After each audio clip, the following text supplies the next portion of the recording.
पश्चिमी एशिया में भड़के युद्ध के कारण पूरी दुनिया की अर्थव्यवस्था चरमरा गई है। भारत पे भी इसका असर पड़ना वाजिब है और यहाँ गैस और तेल की कमी महसूस की जा रही है। हालांकि सरकार का दावा है कि इसमें कोई कमी नहीं है, वो सब अभी उसके पास पर्याप्त स्टॉक है। लेकिन इसके कारण रुपए में जो गिरावट आई है, रुपए डॉलर के मुकाबले गिरावट रिकॉर्ड पर पहुंचा है, उसको लेकर के लोकसभा में प्रश्न पूछा गया था। वित्त मंत्री को रुपए की गिरावट को लेकर के जो जवाब देना चाहिए था वह संतोषजनक नहीं था और उसको लेकर के सदन में जम करके हंगामा भी हुआ। वित्त मंत्री ने एक बार काफी समय पहले लोकसभा में ही जब प्याज के दाम बढ़ रहे थे तो सदस्यों ने सवाल किया था कि प्याज के दाम बढ़ने के कारण महंगाई चरम पर पहुंच गई है, तो वित्त मंत्री ने इसका जवाब दिया था कि मैं प्याज नहीं खाती हूं। आज भी उन्होंने लोकसभा में रुपए को लेकर के इसी तरह का जवाब दिया है जो किसी को भा नहीं रहा। देखिए वित्त मंत्री ने क्या कहा। माननीय मंत्री जी, क्या आज आप इस बात पे कायम हैं कि प्रधानमंत्री जी की साख रुपए के साथ गिर रही है या नहीं?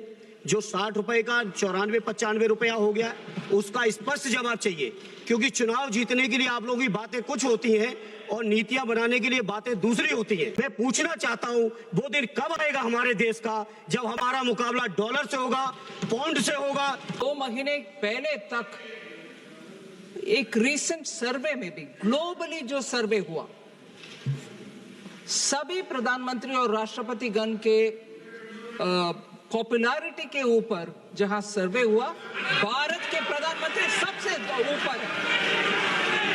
इकोनॉमी का विषय इन्होंने प्रश्न पूछा और भारत के प्रधानमंत्री का साख क्या है, इसका जवाब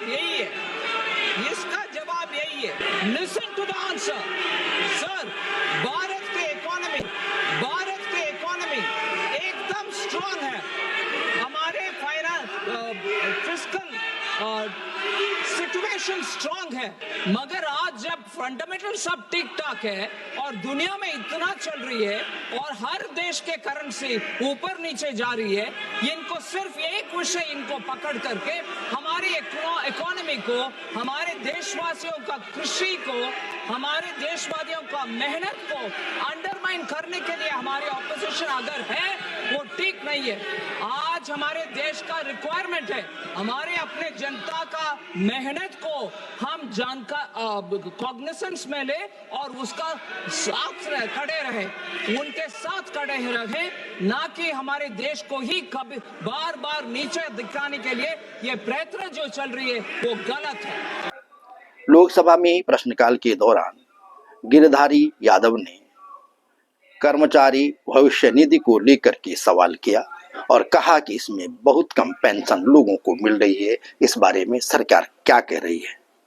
श्रम एवं रोजगार राज्य मंत्री शोभा करांजले ने इसका तकनीकी उत्तर दिया, लेकिन बाद में अध्यक्ष ओम बिरला के कहने पर वित्त मंत्री निर्मला सीतारमण ने इसका जवाब देते हुए कहा कि सरकार के पास तकनीकी दिक्कतें हैं, लेकिन वह इस मामले में संवेदनशीलता के साथ काम कर रही है। देखिए उन्होंने क्या कहा।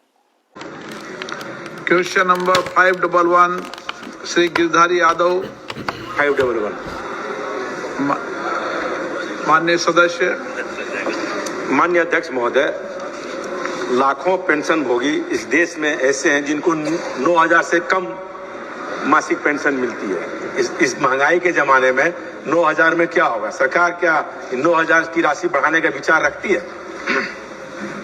माननीय अध्यक्ष, अभी तक हमारा वेज सीलिंग 15,000 तक है एंड पहली बार पिछले साल में 300, 400, 500 पेंशन मिलती थी। पहली बार हम उसको सीलिंग को 1,000 से कम नहीं देना, ऐसा निर्णय सरकार ने लिया है सर। आने वाले दिन में उसका विचार करने के लिए बार बार हमारे EPFO कमेटी में आ रही है एंड सरकार आने वाले दिन में इसको विचार करेंगे। माननीय सदस्य। माननीय अध्यक्ष जी, लाखों कामगार असंगठित क्षेत्र से हैं। उसके संबंध में सरकार कोई पेंशन योजना लाने का विचार रखती है? सर, असंगठित कार्मिक अभी पेंशन योजना में नहीं है, क्योंकि सर उसका वेज 15,000 तक होना चाहिए। ऐसा एम्प्लॉयर इसी में कंट्रीब्यूशन करता है, उसके बाद सरकार भी, केंद्र सरकार भी कंट्रीब्यूशन कर रहे हैं सर। अभी लेबर डिपार्टमेंट में विचार हो रही है, स्पेशली असंगठित कार्मिकों के लिए आने वाले दिन में पेंशन देना चाहिए, क्योंकि प्रधानमंत्री जी का इच्छा है देश में सबको पेंशन मिलना चाहिए। कौन कौन काम कर रहे हैं, कामगार के साथ है, उसको पेंशन देना चाहिए। एंड सबको EPFO एंड ESI में लाना चाहिए, ऐसे विचार है सर।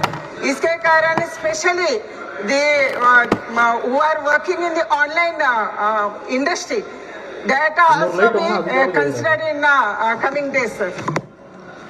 राष्ट्रवादी कांग्रेस पार्टी शरद गुट की सुप्रिया सुले ने यह सवाल उठाया, तो इसका जवाब देते हुए वित्त मंत्री निर्मला सीतारमण ने कहा, जो पैसा है ये सरकार का वेलफेयर का फंड नहीं है, उनके मेहनत का पैसा है। That's why it is called pension. I just want to stand corrected.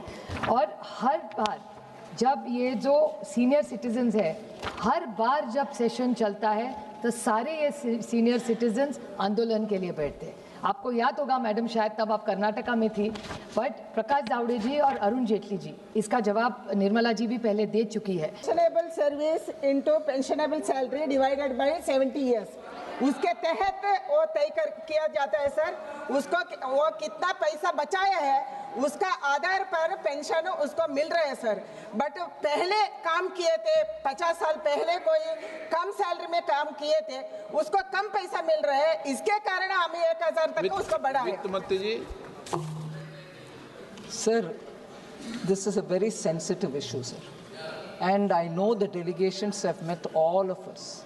And there is no denying the idea that they should get better in their old age.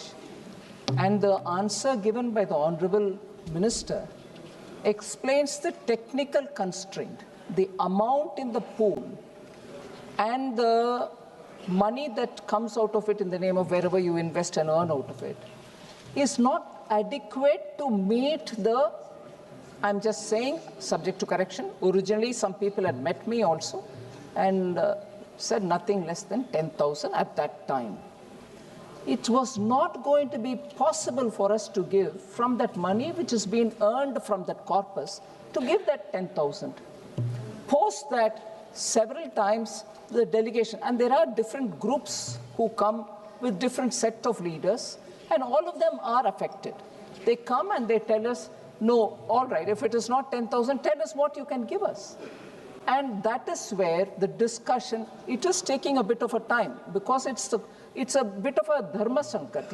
Money is not adequately, money earned out of it is not adequate to meet the first expectation that they had.